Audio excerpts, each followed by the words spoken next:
Good morning, good morning, good morning. Hi, Janelle.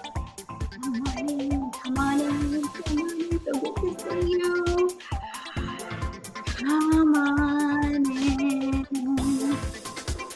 If you're joining us live, please say hello and good morning in the comments.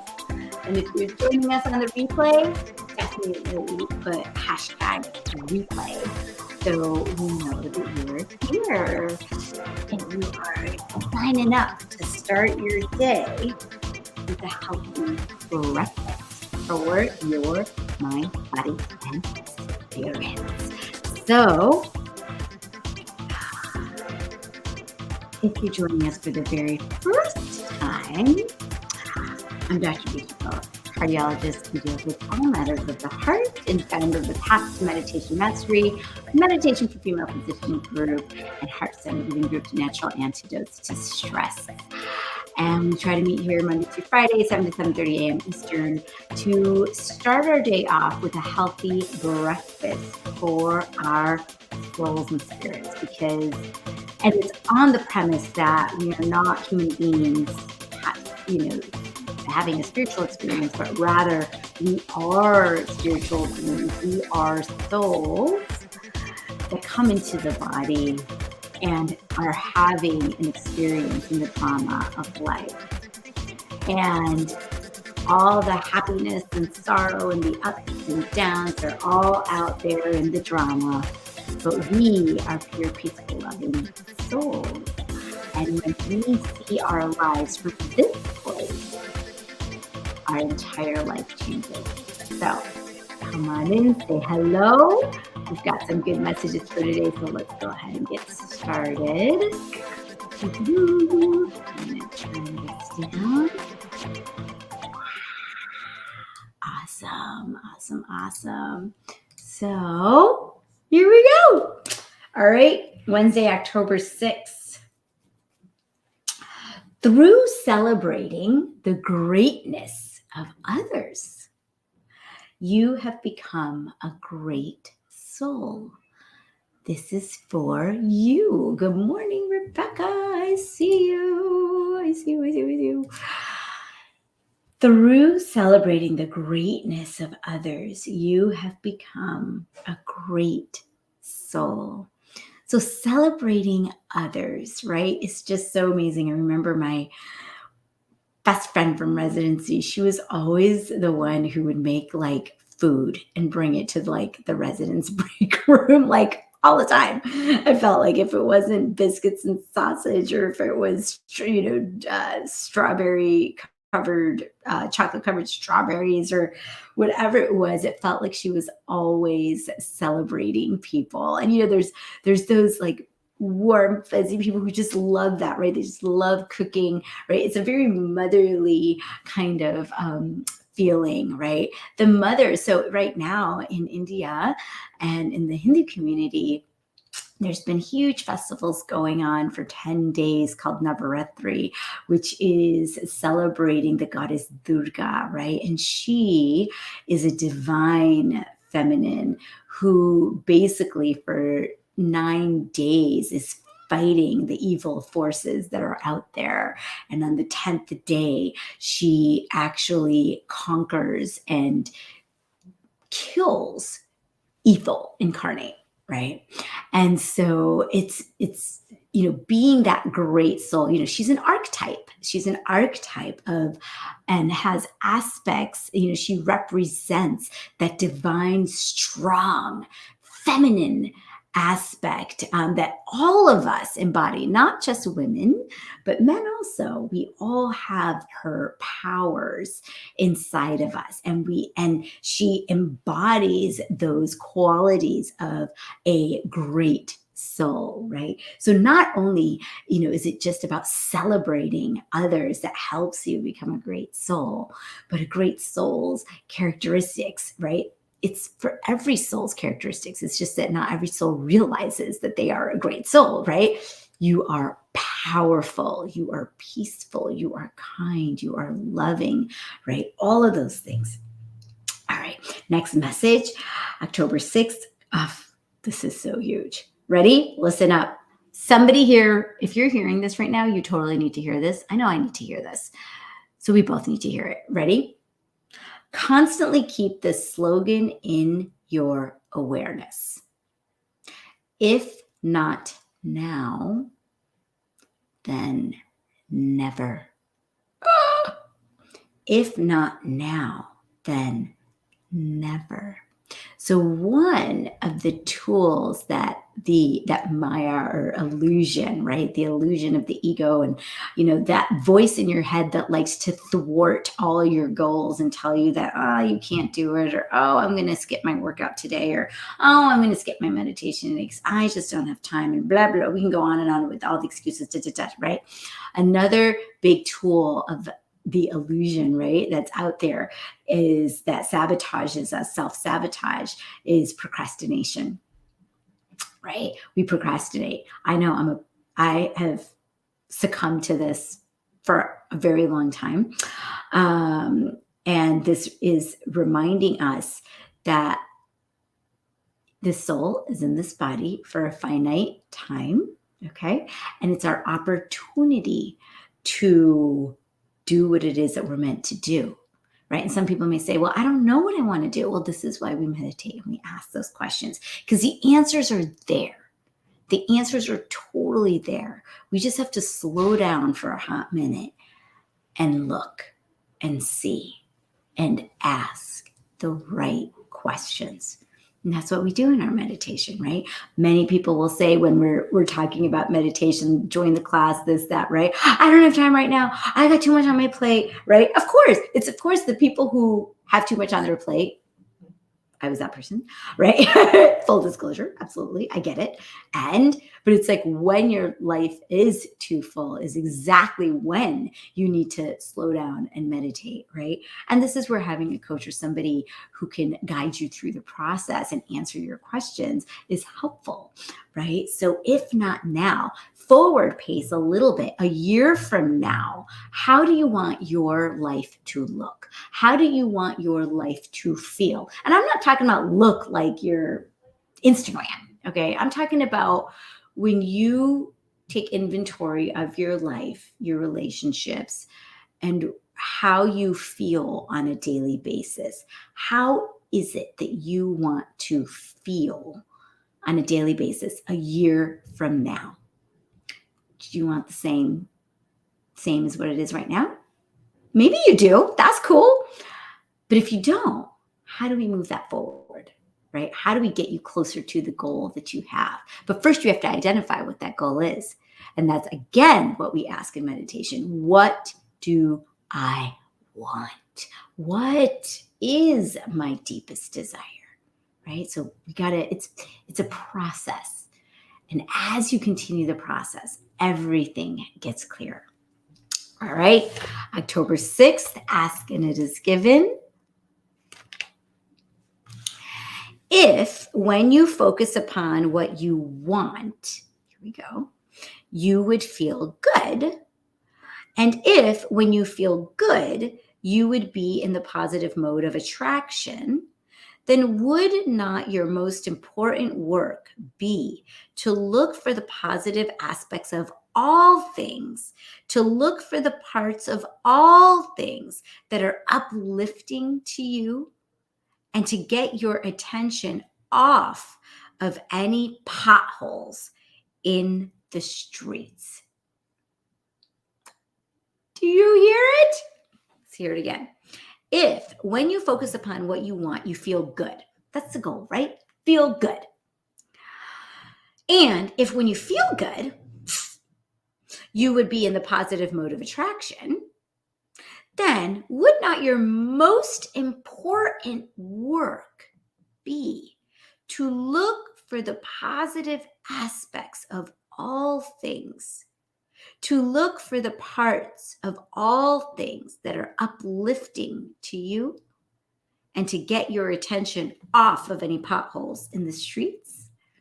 So again, even though our human nature in this era on the planet is to sit in judgment and talk about all the things we don't like this, we don't like that. I have a lot of older ladies. Yesterday I had a lady, she's fantastic shape for 88 years old.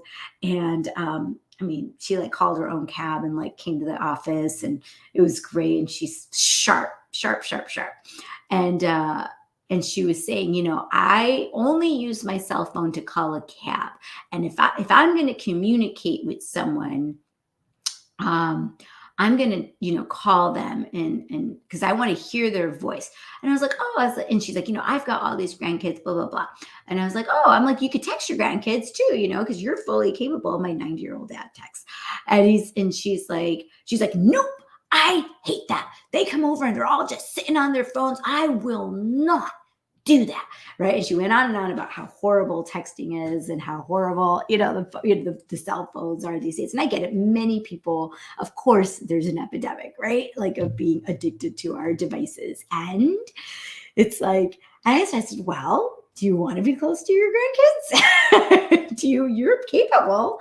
And she's like, nope, I'm not going to. So she's willing. This is her desire and this is her dharma. Like she's like, nope, I'm not going to succumb to this, and I'm not going to learn it. And if somebody wants to have a relationship with me, they have to call me and I'm going to hear the voice. I'm like, okay. But it's like she just went on and on, right? She's looking at all the potholes in the street rather than looking at what really makes her feel good is actually just having that connection, right? Even getting a sweet message from one of her grandkids would probably make her day. But nope, she's rehearsed that thought pattern for so long that that's what it is. And it's like, okay, that's what you want to do. So you are the boss of you. I always remind my patients that. Always, always, always. All right. Today is Thursday. Let's see. Hey, Neen, do you want to pick a card? Does anybody want to pick a card? Ooh. Oh, I might be picking 2 cards. Let's see.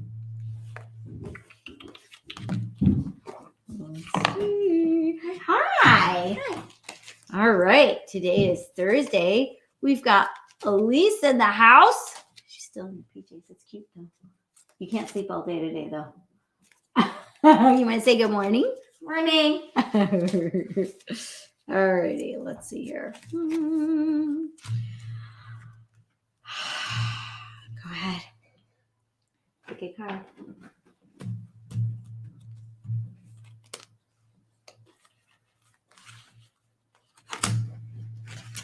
Fear. I realize that I am testing my resolve to live in the energy of love. Awesome. Okay, let's see. Fear. I realize that I am testing my resolve to live in the energy of love.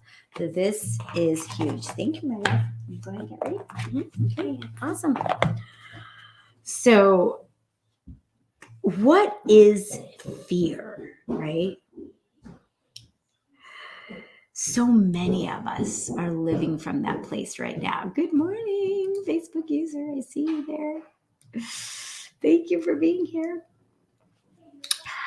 And really, one of the greatest lessons that I've learned from my own personal journey is that when I make a decision from a place of fear,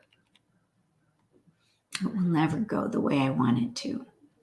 And it's incredible how fear creeps in the most insidious, subtle ways. You know, this, in fact, is exactly the conquering of love over fear is one of these things that, you know, they were celebrating in Navratri.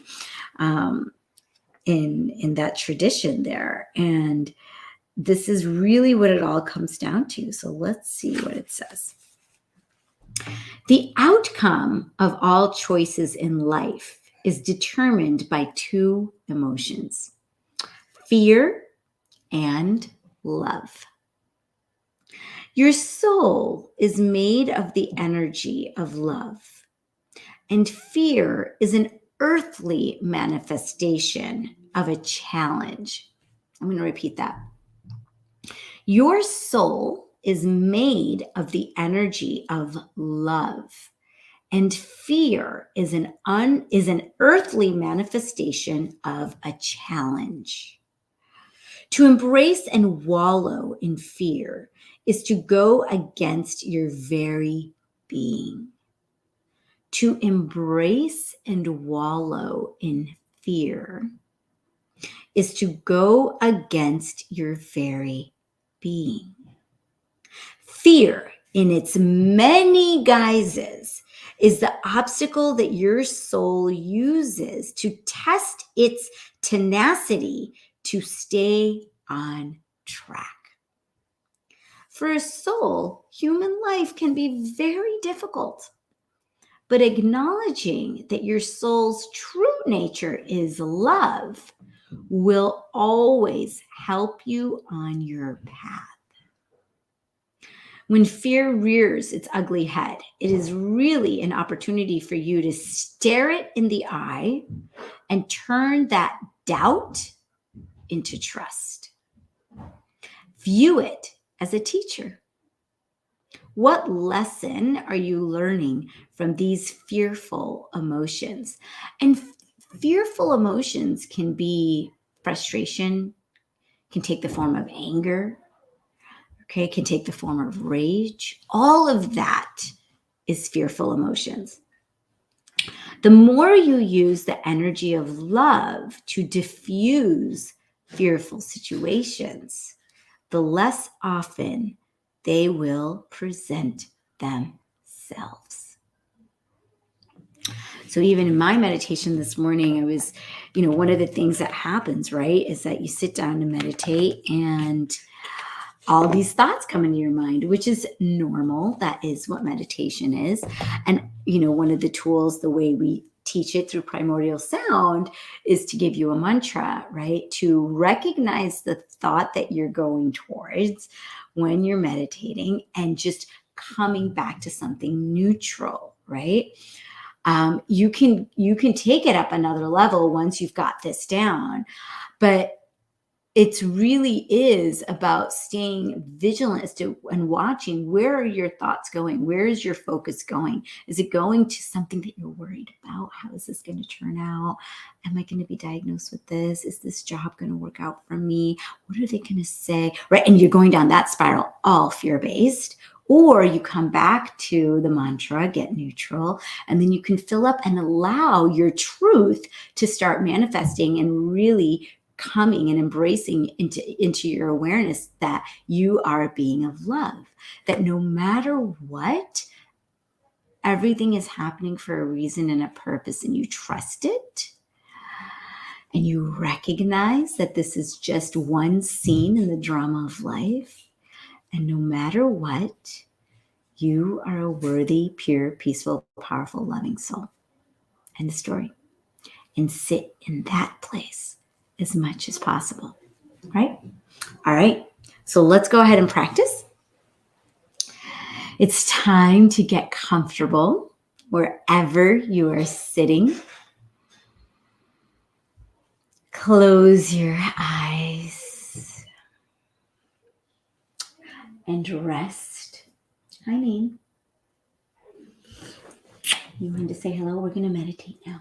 Oh, you picked the card. Well, I called and you didn't come down. But I was getting ready. I know, but it's time to go. But So how about this? You pick a card. Sorry, we're going to meditate, I swear. You pick a card really quick. And I'll post it for the group later because we don't have a lot of time. Okay, go ahead, pick a card.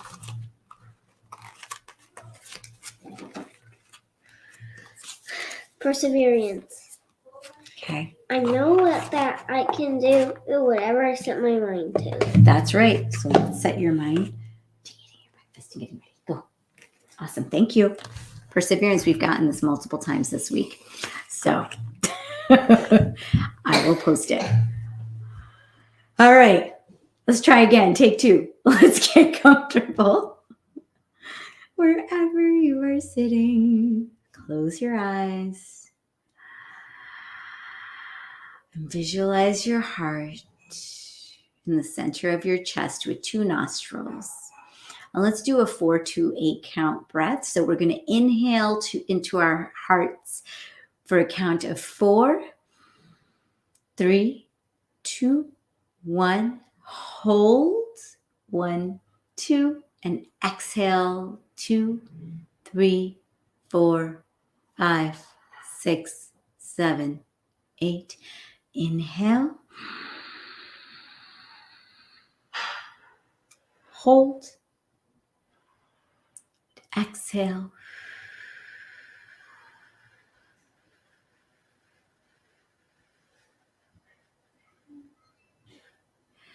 And breathe normally.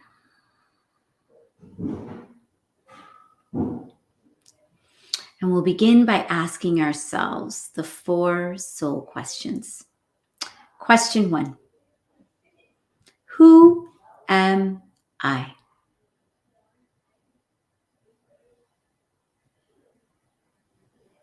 Who am I?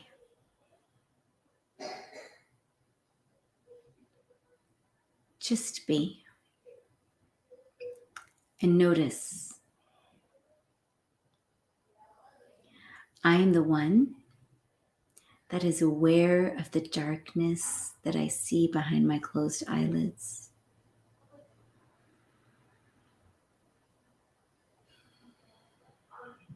I am the one who decides to take that deep breath.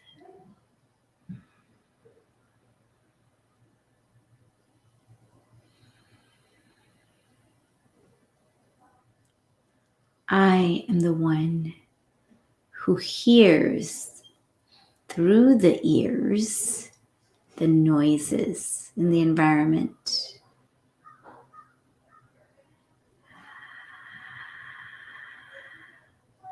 I am the one who utilizes the body as an instrument.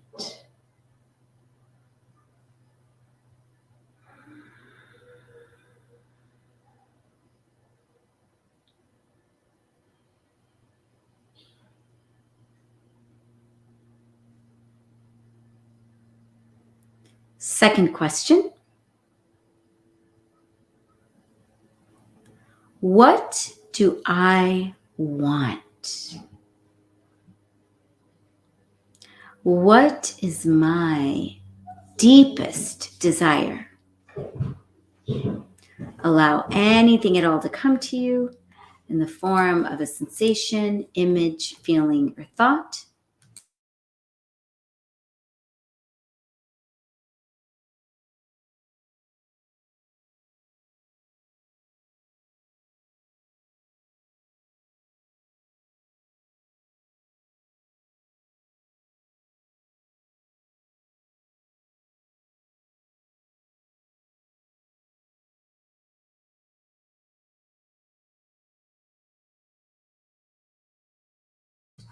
Third question.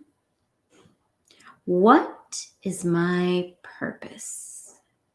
How can I serve myself and others? Allow anything at all to come to you in the form of a sensation, image, feeling, or thought.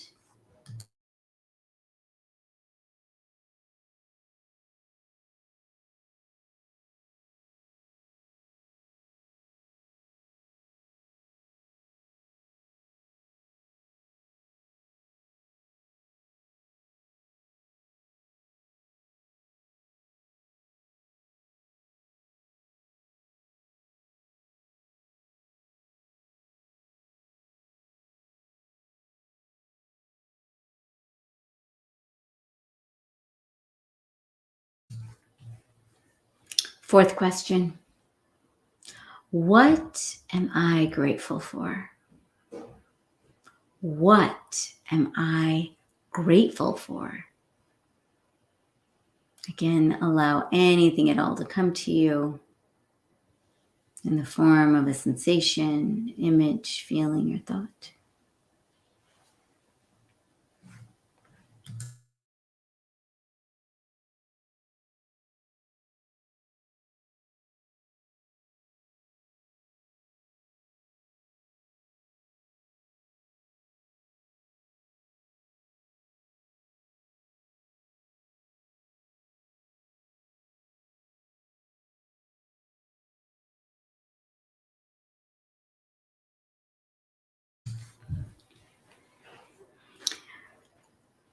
Now let's go ahead and start the repetition of our mantra. For those of you who've already have your personalized primordial sound meditation mantra, go ahead and start repeating that now. For everyone else, we'll use the mantra so hum. So we'll silently repeat so hum, so hum, so hum. If you notice that your mind drifts to other thoughts in your head, then go ahead and come back to the mantra. I will keep the time and I'll let you know when it's time to stop. Enjoy the meditation.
Please keep your eyes closed and stop repeating your mantra and rest.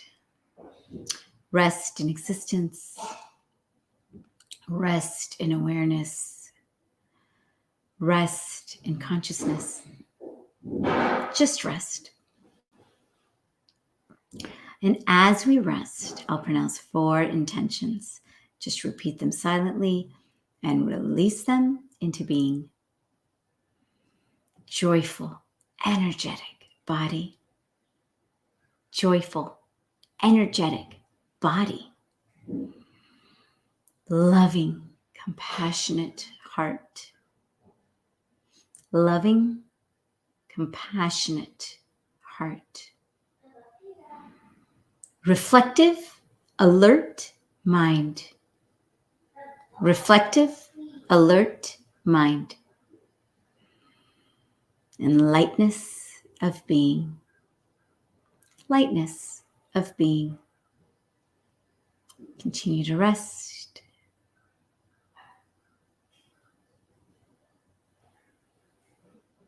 And when you're ready, ready, you can slowly start wiggling your fingers and toes, flutter open your eyes, give yourself a big stretch. And you can bring your palms together to your heart center and give yourself a little bow of gratitude for bringing yourself here today. To remind yourself that you can recognize fear and roar at it with your authentic self, who is truly a great soul. And from this place of full courage and love, let's give a blast of that energy out to all of our family, our friends, our community, our patients, all the countries on this planet, to every single brother and sister soul on this planet. And then from there, we can give a blast of that energy out into the universe. And then from there, it gets boomeranged right back to us. I'll say namaste. The divine light in me sees and honors the divine light in you. Have a wonderful day, everyone, and we'll see you back here tomorrow. Sending you love. Don't forget to put your takeaways in the comments below, and definitely hit like, subscribe, and share if you're watching on YouTube. Sending you all so much love. Mwah.